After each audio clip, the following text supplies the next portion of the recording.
Sejam muito bem-vindos ao nosso 38º episódio do nosso programa Diálogos Brasil-Alemanha, Passado, Presente e Futuro.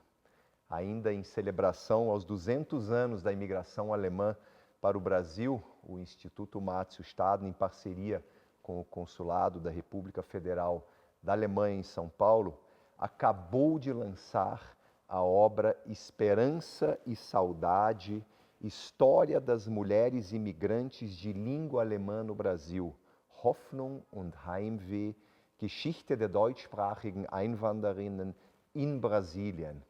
Uma obra bilíngue e inédita.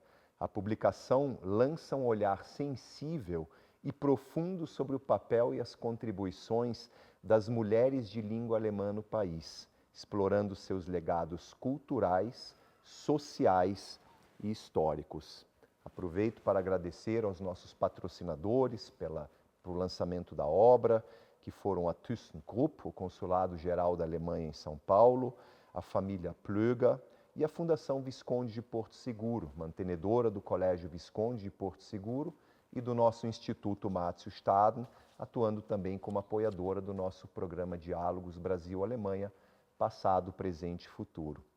E hoje nós temos aqui conosco, em nosso instituto, duas autoras presentes da nossa série Diálogos Brasil-Alemanha, Passado, Presente e Futuro. A Gisela Tolaine Maceto de Aquino e a Carol Brombal Briotto. Gisela é doutora em História da Ciência pela Universidade de São Paulo e coordenadora de História nos campos Morumbi e Panambi do Colégio Visconde de Porto Seguro. Carol é formada em História pela PUC Campinas e também coordenadora de História do campus Valinhos do Colégio Visconde de Porto Seguro. Ambas são autoras de textos e livros didáticos e de história, e eu gostaria então de dar as boas-vindas neste modelo inovador aqui do nosso programa. Duas visitantes conosco, na verdade, não visitantes, porque são professoras do nosso colégio, mas é uma alegria recebê-las hoje aqui no nosso programa Diálogos Brasil-Alemanha, Passado, Presente e Futuro. Sejam muito bem-vindas. Muito obrigada, a gente que agradece estar aqui para divulgar um material tão importante. Que bom. Vamos conversar um pouco sobre duas mulheres que se destacaram na imigração alemã. A Imperatriz Leopoldina e Ina von Binzer. Em 2022, nós lançamos com muito sucesso um livro sobre a Imperatriz Leopoldina, em homenagem aos 200 anos da independência do Brasil, também com a participação de vocês na ocasião. Na época, nós falamos muito sobre o papel de Leopoldina no processo de independência do Brasil. Qual é o papel dela no processo da imigração alemã? A Leopoldina, ela foi uma mulher extremamente importante para a história do Brasil. A gente, quando nós pudemos revisitar as fontes e analisar o papel que essa mulher extraordinária teve, seja num processo gestor do que seria a nação brasileira, seja no que seria também a questão de ser ali uma mulher protagonista num espaço que era majoritariamente patriarcal. O Brasil era extremamente patriarcal nesse contexto. E a Leopoldina, ela estabelece com aquele que foi o seu grande amigo, o José Bonifácio, uma aliança extremamente interessante e importante quando a gente pensa na imigração alemã para o Brasil, porque juntos eles pensaram em estratégias para substituir a mão de obra escravizada.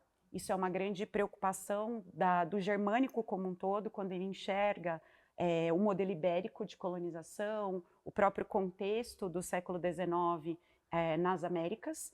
E a Leopoldina, junto com o Bonifácio, então pensam em algumas possibilidades de trazer famílias alemãs, famílias germânicas, não alemãs, né, nesse contexto, que pudessem ocupar um território bastante vasto, né, 77 hectares de propriedades, e o governo brasileiro ofereceria, então, insumos para essas pessoas, ajuda, essa terra seria para que fosse ocupada de uma forma produtiva, diferente do que existia, e um fator que é muito interessante dentro do Estado-nação brasileiro, quando a Leopoldina e o Bonifácio estão preocupados em formar um exército. né? Pensando que, obviamente, quando se há separação com Portugal, a galinha dos ovos de ouro não seria tão facilmente livre para proclamar sua independência. Então, o exército, ele era um exército formado por homens portugueses, então essa possibilidade de trazer homens germânicos para dar esse apoio. E o modelo germânico, né? Exato. Utilizar o modelo germânico de exército, que era bastante importante. Mas eu acredito que uma outra vertente da personalidade dela era ela era uma pessoa que tinha uma cultura muito grande. E ela pensava mais abertamente, de uma forma mais ampla. E essa imigração fazia parte dessa ideia de formação de um novo país. E eu acho que isso é bastante importante a gente colocar nesse primeiro momento, né? Aproveitando que você falou da cultura, qual que foi a importância dela para as ciências, a educação, a própria cultura brasileira em geral? Essa importância, como já foi dito, foi muito mais ampla, né? A gente pouco sabe, né, da importância da Leopoldina, e eu acho que no momento dessas comemorações pela independência do Brasil foram importantes para trazer a figura da Leopoldina. Eu acho que a gente trabalhou com isso, mas assim, teve uma divulgação muito grande da figura dela, mas ela era uma mulher educada de uma forma diferente, né? Ela era uma cientista. Ela foi educada para ser uma cientista. Ela tinha uma família que prezava muito essa parte das ciências, nem tanto ciências humanas, mas as ciências exatas. E ela gostava muito de mineralogia, ela era muito versada em biologia. Ela e os irmãos, quando foram criados, eram pequenos, cada um tinha uma parte do jardim para poder cultivar, eles tinham que catalogar as suas plantas, eles tinham que catalogar a fauna. Então, assim, ela é uma pessoa que tinha uma educação muito diferente do que se pensava de uma mulher naquele momento. Então, é muito importante a gente pensar que é essa mulher que vem para o Brasil para se casar com o futuro primeiro imperador do Brasil, né? Dom Pedro I. E que se estranhou tanto ao se deparar com as princesas portuguesas, porque esse modelo de educação germânica, esse estímulo à curiosidade, esse estímulo, inclusive, à questão social, porque o pai fazia muita questão que ela conversasse com os funcionários do palácio, ela sabia o nome das pessoas ali que estavam ali, que forneciam, os fornecedores do palácio, e aqui não. Aqui ela encontra um modelo português, né? Encontram uma rainha espanhola, de tradição espanhola, e encontra essas princesas que pouco foram educadas.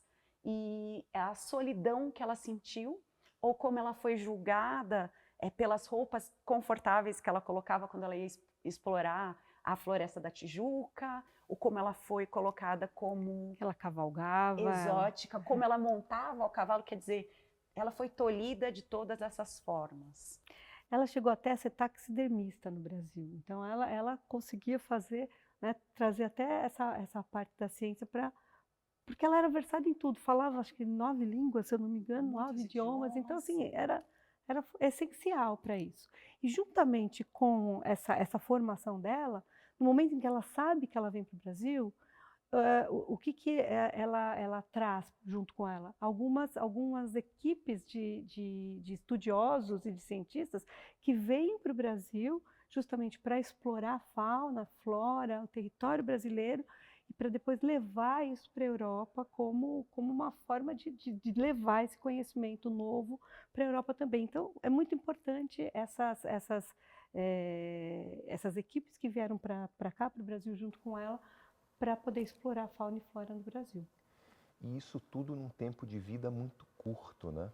Num tempo de vida muito curto, ela faleceu com 29 anos de idade, tendo passado apenas 10 anos no Brasil, ou seja, de 1817 a 1827. Então acaba sendo quase que imaginável para tempos atuais, hoje com auxílio de tecnologia, etc., o que se consegue fazer em 10 anos, mas o que ela conseguiu fazer, levando-se em consideração aquele momento da história, início do século XIX, em apenas 10 anos de vida aqui no Brasil, tendo falecido com 29 anos de idade. Né? Ela foi essencial e pouco se sabia disso, né? Agora Sim. que a gente tem mais divulgação daquilo que foi produzido foi feito por ela. Exatamente. E essa ideia da importância do próprio instituto, do próprio centro de memória, na preservação dessas fontes, no sentido de que a gente pode revisitá-las. Porque quando a gente pensa nessa mulher que foi apagada durante tanto tempo, e aí quando a gente olha no momento de comemoração, não só ela, né, eu acho que nos idos dos 200 anos, muitas mulheres tiveram os seus nomes aí, que voltaram e puderam ter as fontes revisitadas, essa história reescrita, e que hoje... E suas figuras começaram a aparecer e sua importância também, né? E eu acho que isso a gente pode levar para os nossos alunos. Esses novos alunos que têm uma perspectiva muito diferente da história que nós tivemos quando fomos alunos. É verdade. Eu preciso confessar que quando se falava de independência do Brasil, a imagem que eu tinha sempre em mente era do quadro de Pedro Américo, de Dom Pedro I, nas margens do Ipiranga, mas essa é declarando mesmo, né? a independência do Brasil. E essa foi a intenção do Pedro Américo. E parava por aí. Estava certo, ele conseguiu o que queria. E parava por aí. Mas, nesse sentido, eu gostaria realmente de parabenizá-las. Para quem tiver interesse, para quem nos assiste, para quem nos ouve, em conhecer um pouco mais da vida incrível dessa mulher que foi a Imperatriz Leopoldina, que está o livro disponível através do Instituto Matsushita, num livro, como eu já disse, bilíngue em 2 idiomas, bastante ilustrativo e que conta várias passagens, na verdade, da vida, breve, mas muito importante e intensa da nossa Imperatriz. E esse livro ele é interessante porque ele mostra as facetas diferentes da Imperatriz.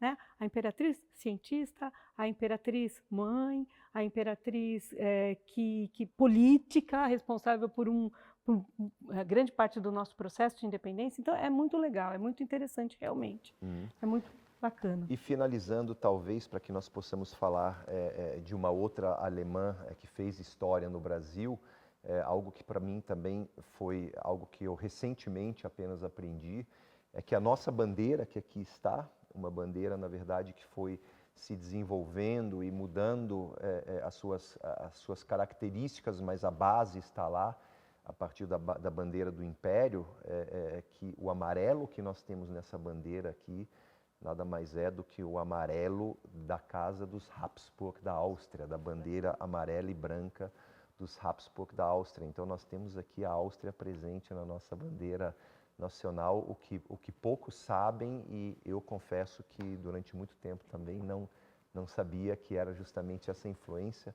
os Orleans e Bragança na cor verde, representados na cor verde, e os Habsburg através do amarelo da nossa bandeira.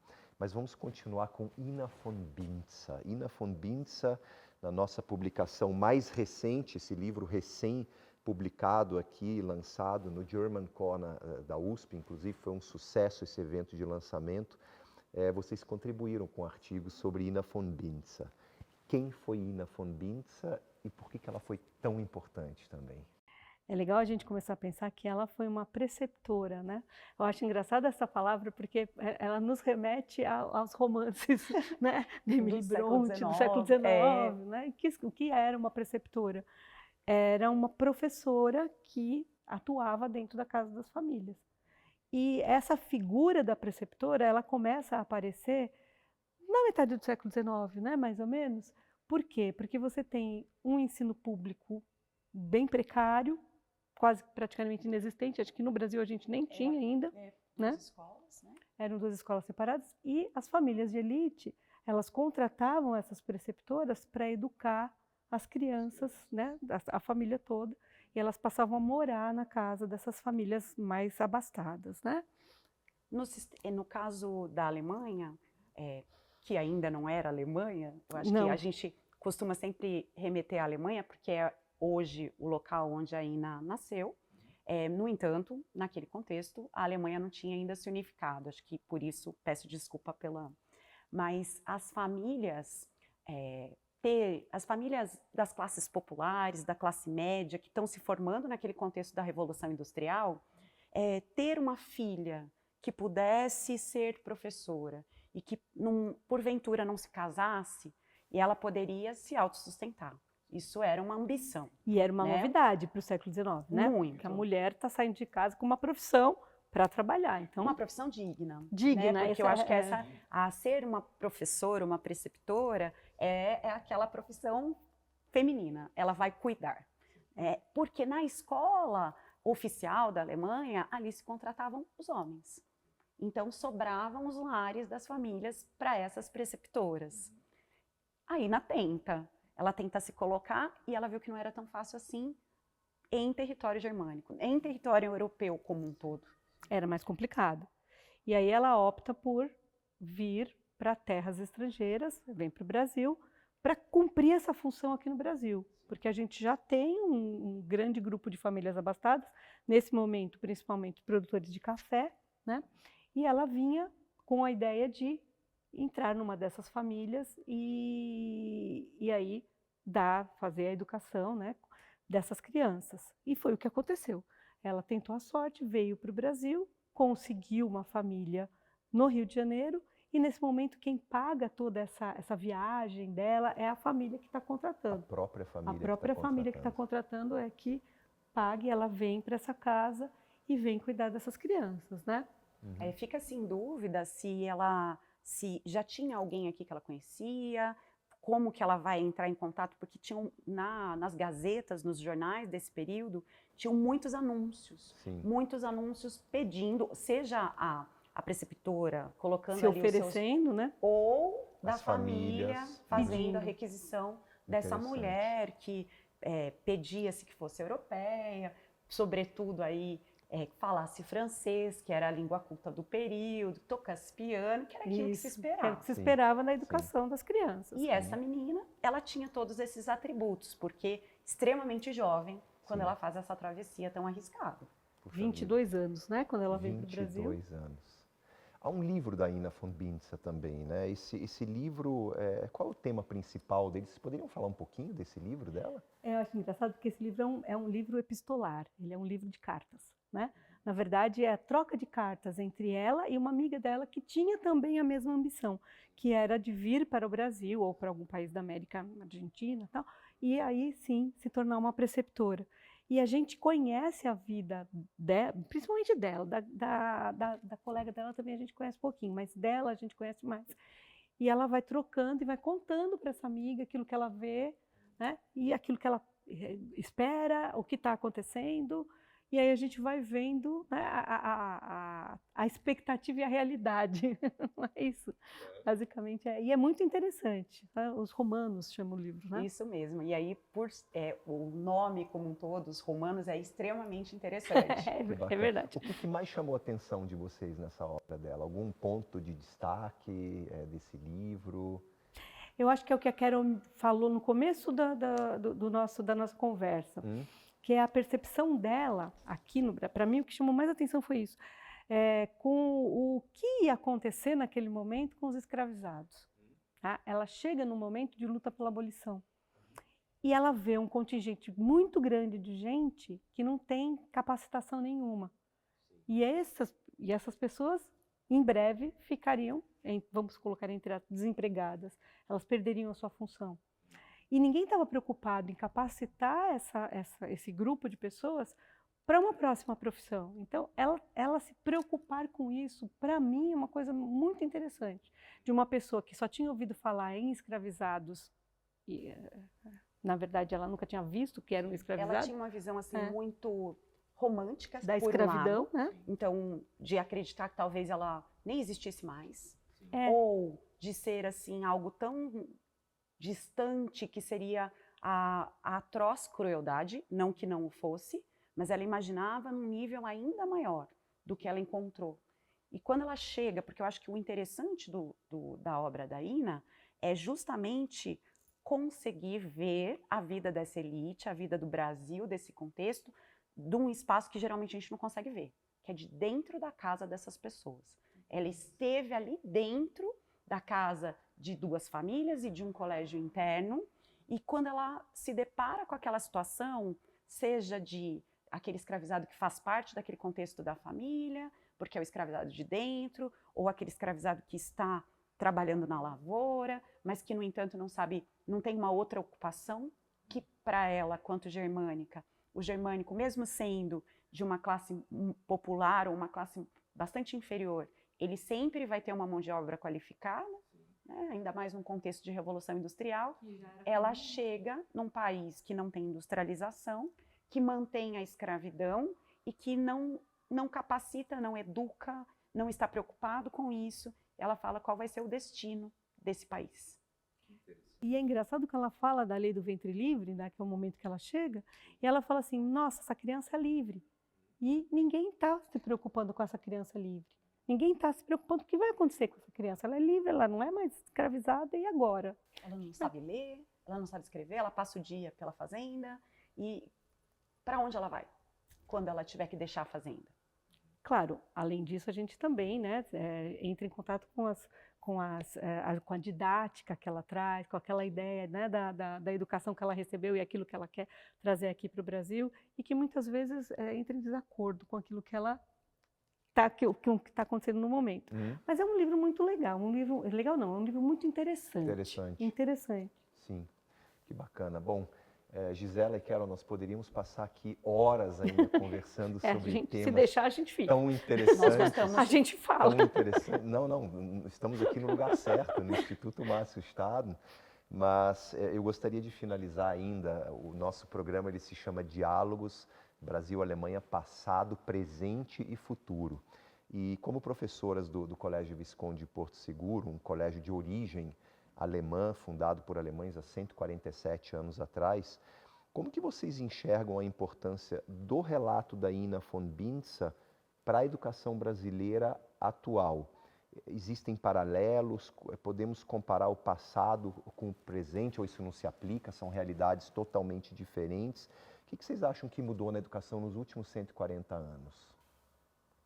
Confesso que quando eu fiz a leitura, a primeira vez, né, porque quando a gente vai estudar a vida de alguém, uma vez só não é suficiente, em alguns momentos eu me identifiquei com ela, me lembrei quando eu era uma jovem professora, porque ela é muito idealista e a gente se sente muito inseguro quando nós entramos em sala de aula e ela ali trouxe a cartilha, né? Ela tinha uma cartilha escrita por um professor germânico, onde ele dizia 40 lições. 40 lições para o professor, como ensinar, como disciplinar, a rigidez germânica naquele contexto, e isso causou a ela um grande estranhamento quando ela chega aqui. Dos trópicos. E não tinha nenhuma rigidez, né? Ao contrário, aquelas famílias que primeiro não prezava pela educação, depois não prezava pela disciplina, e aquelas 40 lições, então ela olhava e chegou uma hora que ela fala assim, eu guardei a cartilha no fundo da minha mala, porque não é mais o que eu acredito. E nisso eu me vi muito como jovem professor, porque a gente acredita muito, a gente busca os teóricos, tem alguns teóricos que a gente se identifica mais ou não, mas eu penso que o paralelo está aí, que nós professores, nós somos pessoas que acreditamos muito no que nós fazemos.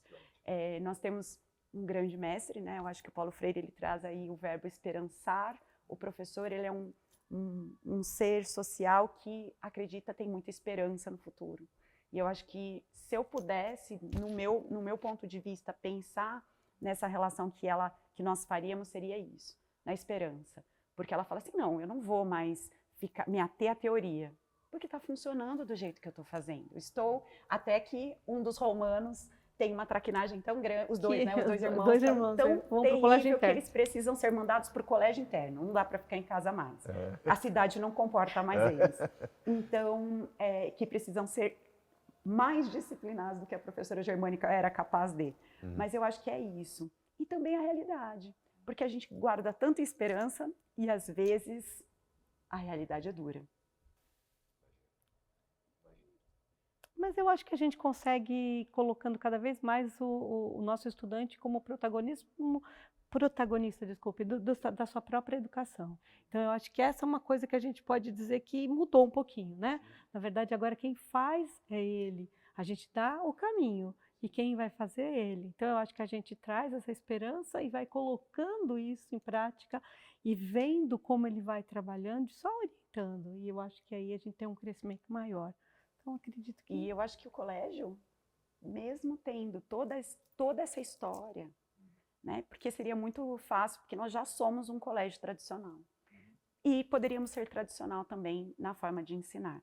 Mas nós duas grandes sonhadoras que somos, sempre pensamos em como que a gente pode trazer a curiosidade, lembrando da Leopoldina, essa grande curiosa, que se tornou uma mulher extraordinária, né? Incentivando o nosso aluno a sempre querer descobrir, a sempre buscar mais. E eu acho que o colégio ele abre essa possibilidade para os professores e para os alunos que desejam essa transformação. É verdade, exatamente. Que ótimo, muito bom. Então, acertamos talvez no título do livro, né? Esperança. Oh, com certeza. Exato. Esperança e saudade do ponto de vista dos alemães, mas esperança, principalmente, essa é com certeza a palavra-chave com a qual nós podemos encerrar aqui o nosso agradabilíssimo bate-papo no Diálogos Brasil-Alemanha, passado, presente e futuro. Eu gostaria, primeiramente, de parabenizá-las pela participação nessas duas obras brilhantes, seja no livro sobre a Imperatriz Leopoldina, Um Grito de Independência, assim como no recém-lançado livro Esperança e Saudade, História das Mulheres Imigrantes de Língua Alemã no Brasil. As obras ficaram realmente incríveis, parabéns, muito obrigado por aceitarem o nosso convite para participarem dessas obras. É preciso agradecê-las também como professoras nossas do Colégio Visconde de Porto Seguro. Eu entendo que, traçando talvez um paralelo com o que Ina von Binzer fez, chegou um momento em que ela falou, não, eu acho que o meu coração precisa falar mais alto, não é? O meu espírito acolhedor, ele precisa falar mais alto. E isso é algo que está no nosso DNA. Há 147 anos, graças a vocês e a cada um dos nossos 1.700 colaboradores, que fazem parte dessa grande família porto-segurense do Colégio Visconde de Porto Seguro. Então, nesse sentido, eu gostaria de parabenizá-los, em nome de vocês, parabenizar toda a nossa grande família porto-segurense por nós estarmos aqui hoje no Instituto Márcio Stadl, celebrando o lançamento de mais uma obra. Eu tenho certeza que essas duas obras aqui são as duas primeiras de muitas que nós ainda lançaremos daqui para frente. Muito obrigado por terem aceito o nosso convite e para quem nos assistiu e para quem nos ouviu no nosso programa Diálogos Brasil-Alemanha, Passado, Presente e Futuro, muito obrigado por ter estado conosco e até o nosso 39º episódio. Muito obrigado, professora Gisela, muito obrigado, professora Carol, por terem estado conosco hoje aqui no Instituto. Nós que agradecemos a oportunidade. Nós nos sentimos muito honradas. De fazer parte dessas mudanças, desses 147 anos de história. Muito obrigada. Nós que agradecemos. Obrigado.